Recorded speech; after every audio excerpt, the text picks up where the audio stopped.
ভয়টা বেশ জাঁকিয়ে বসেছে। কতটা জাঁকিয়ে বসেছে তা টের পাওয়া যায় মমতা প্রশাসনের এক একটা সিদ্ধান্ত, এক একটা পদক্ষেপে। আগে বিএলওদের ধমকালেন, বললেন মনে রাখবেন নির্বাচন হয়ে গেলে আপনারা কিন্তু রাজ্য সরকারি কর্মচারী, অর্থাৎ সরকারি চাকর। এতেও যদি না হয় কিছু, এতেও যদি ভোট কারচুপি আটকানো না যায় তাহলে কি হবে? সেই আশঙ্কায় যাদেরকে প্রশিক্ষণের জন্য নিয়ে যাওয়া হয়েছে এমন 1000 বিএলওর বদলির চিন্তা ভাবনা করা হচ্ছে। মুখ্য সচিব তেমনই নির্দেশ দিয়েছেন। কমিশনের দৃষ্টি আকর্ষণ করে এই অভিযোগ করলেন রাজ্যের বিরোধী দলনেতা শুভেন্দু অধিকারী।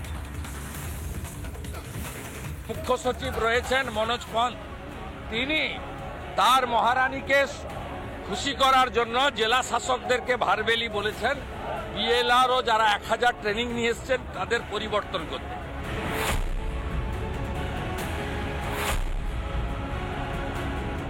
ভুয়ো ভোটার আটকাতে পদক্ষেপ।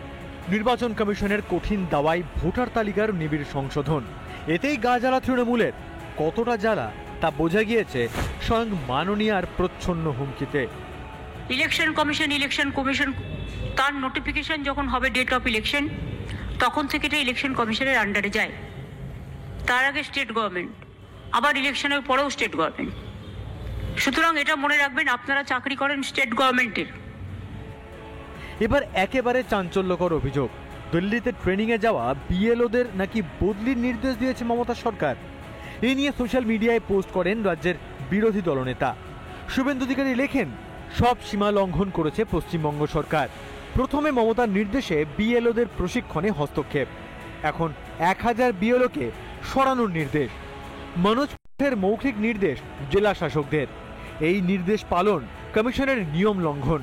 নির্বাচন কমিশনের কাছে আমার আবেদন, অবিলম্বে এই বিষয়ে তদন্ত করা হোক।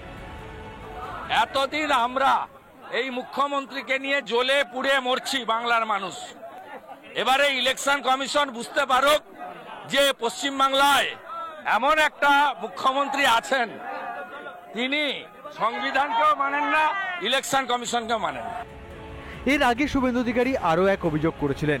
তিনি অভিযোগ করেন, স্থায়ী কর্মী থাকলেও বিএলও নিয়োগ করা হচ্ছে অস্থায়ী কর্মীদের।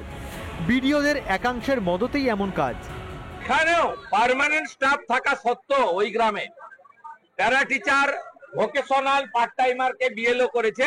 আমি তালিকা সংগ্রহ করছি, আমার কাছে অনেক তালিকা এসে গেছে। ভোটার তালিকা সংশোধন হলেই ভুয়ো ভোটার হবে ভ্যানিশ। ক্ষমতাও যে চলে যেতে পারে তা টের পেয়েই ধমক চমক।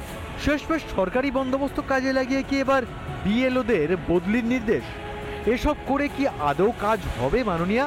সকলে যে সব দেখছে রিপাবলিক বাংলা। নানা ধরনের কন্টেন্ট দেখার জন্য লাইক করুন, শেয়ার করুন আমাদের ফেসবুক পেজ, সাবস্ক্রাইব করুন আমাদের ইউটিউব চ্যানেল। পাশাপাশি অন্যান্য ব্রেকিং নিউজের জন্য অবশ্যই চোখ রাখুন রিপাবলিক বাংলায়।